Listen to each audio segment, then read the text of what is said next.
Hi, good day. So, my interest outside of work is to play online games like Dota, Mobile Legends, etc. So, this is my pastime ever since I was a child. So, I start playing computer games when I was in grade school. So, other than that, I like to play music instruments like drums. So, we have a band in high school. So this is my pastime also.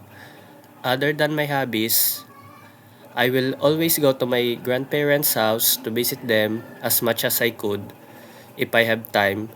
So, for the second question, the most difficult decision I've ever made is to choose this path of my life, from choosing my college course until I graduated and faced the reality of life by working and providing everything for myself as a breadwinner for my family.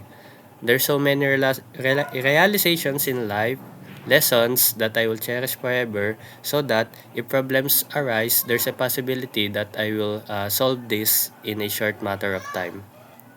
And lastly, if I notice my coworker underperforming, so I initiate private and respectful conversation with the coworker.